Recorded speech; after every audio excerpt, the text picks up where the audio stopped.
Step, disease వచ్చిన చేపని తీసేయాలి పాండ్ నుంచి. ఓకే. తీసేసి సపరేట్గా ఒక పాండ్లో వేస్తాం. ఆ పాండ్లో యాంటీబయాటిక్ ఇస్తాం. Okay okay. ఉత్తి ఆ వచ్చిన డిసీజ్ చేపకే యాంటీబయాటిక్ ఇస్తాము. ఎందుకంటే యాంటీబయాటిక్ అఫ్ కోర్స్ ఆ చేపని బతికిస్తుంది, కానీ లాంగ్ యూసేజ్ ఆఫ్ యాంటీబయాటిక్ ఏం చేస్తుంది అంటే చేపని ఎదగనివ్వదు. ఓకే. తింటుంది కానీ ఎదగదు. సో అది మనకి మళ్ళీ బిజినెస్లో లాస్. సో ఈ విధంగా డిసీజెస్ని వాటి ప్రివెంటివ్ మెథడ్స్ని కూడా over long period of hit and trial, ఆ మందు కొన్ని మంది ఆ మందు వాడంటారు, కొన్ని మంది ఈ మందు వాడంటారు. నిజ జీవితంలో కూడా మేడం నేను చెప్పిన మందే మీకు కరెక్ట్ అని కూడా కాదు. ఎందుకంటే అది మీరు వాడే నీళ్ళ మీద కూడా ఆధారపడి ఉంటుంది.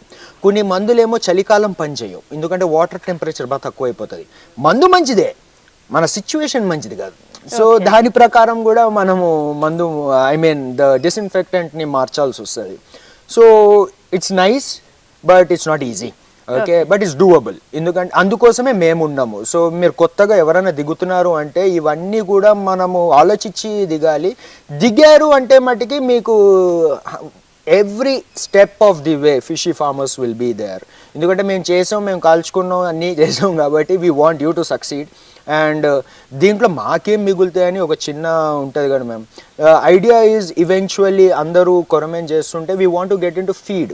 మేము ఆల్రెడీ ఇక్కడ ICAR, Indian council of agricultural research, ఇక్కడ మన చెర్లపల్లి దగ్గర చెంగిచెర్లపల్లి అని ఒక ప్లేస్ ఉంది. అక్కడ national meet research institute NMRI వీళ్ళతో కలిసి ఫీడ్ తయారు చేస్తున్నాం. అసలైన కొర్రమేను ఖర్చు ఏంటిరా భయ్ అంటే మేత. 1 కేజీ మేత కార్గిల్ చీపెస్ట్ మేత 83 రూపాయలు పడుతుంది యావరేజ్. అదే కేజీ మేతని మనం 60కి ఇవ్వగలిగితే it's a huge margin.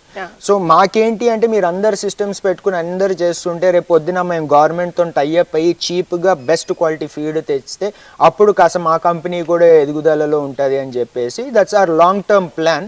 But కొరమేన్ పెంపకం ఒకవేళ దిగే వాళ్ళు కొరమేన్ పెంపకం నిజంగా నాకు ఏమైనా మిగులుతుంది అంటే నేను ఇందాక మీకు చెప్పినట్టు 3 ట్యాంకుల సిస్టమ్ కానీ లేకపోతే ట్యాంక్ పాండ్ సిస్టమ్ కానీ మీకు ఏరియా కూడా చెప్పాను.